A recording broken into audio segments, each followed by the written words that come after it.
Details చూద్దాం. Parliament క్యాంటీన్లో బోలెడన్ని సబ్సిడీలు ఇచ్చి ఫుల్ క్వాలిటీ ఉన్న ఫుడ్ను ఎంపీలకు సుష్టుగా పెడుతోంది సర్కార్.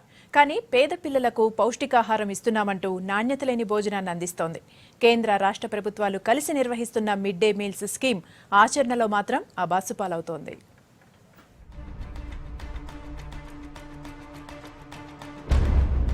విద్యార్థులకు మధ్యాహ్న భోజన పథకం మొక్కుబడి తంతుగా మారుతోంది. రోజురోజుకు నిత్యావసర ధరలు పెరిగిపోతున్నా ప్రభుత్వం మాత్రం చాలీచాలని నిధులు ఇస్తూ విద్యార్థుల్ని అర్ధాకలితో ఉంచుతోంది. మధ్యాహ్న భోజన పథకం కోసం 1 నుంచి 5 తరగతుల విద్యార్థికి ₹4.60, 6 నుంచి 10వ తరగతులు చదివే ఒక్కో విద్యార్థికి ₹6.38 ఇస్తోంది.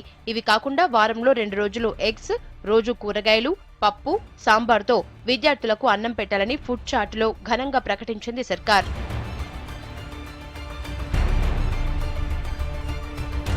కానీ ప్రస్తుతం మార్కెట్లో ఏ కూరగాయలు చూసినా 30 నుంచి 60 రూపాయల వరకు ఉన్నాయి.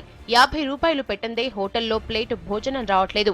ఇలాంటి పరిస్థితుల్లో నాణ్యమైన భోజనాన్ని ₹6.38కు ఎలా పెడతామని ప్రశ్నిస్తున్నారు ఏజెన్సీల నిర్వాహకులు.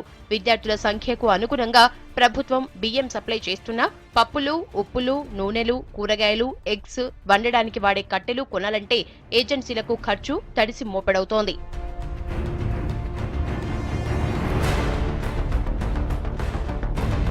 ప్రస్తుత పరిస్థితుల్లో ఒక్కో స్టూడెంట్ కు ₹15 దాకా ఖర్చు వస్తున్నా కేవలం ₹6.38 ఇస్తే ఎలా సరిపోతాయని నిర్వాహకులు ప్రశ్నిస్తున్నారు. దాంతో చాలనే నిధులతో నాణ్యత లేని భోజనాన్నే స్టూడెంట్స్ కు అందిస్తున్నారు. దీనికి తోడు చాలా స్కూళ్లలో వంటగదులే లేవు. నిర్వాహకులకు సర్కార్ అందిస్తున్న ₹1000 గౌరవ వేతనం కూడా ఏ మూలకు సరిపోవటం లేదు. పైగా మిడ్ మీల్స్ బిల్లులు కూడా ప్రభుత్వం 3-4 నెలలు ఆలస్యంగా చెల్లిస్తుండటంతో చాలా మంది నిర్వాహకులు అప్పులు తెచ్చి విద్యార్థులకు భోజనం పెట్టాల్సి వస్తోంది.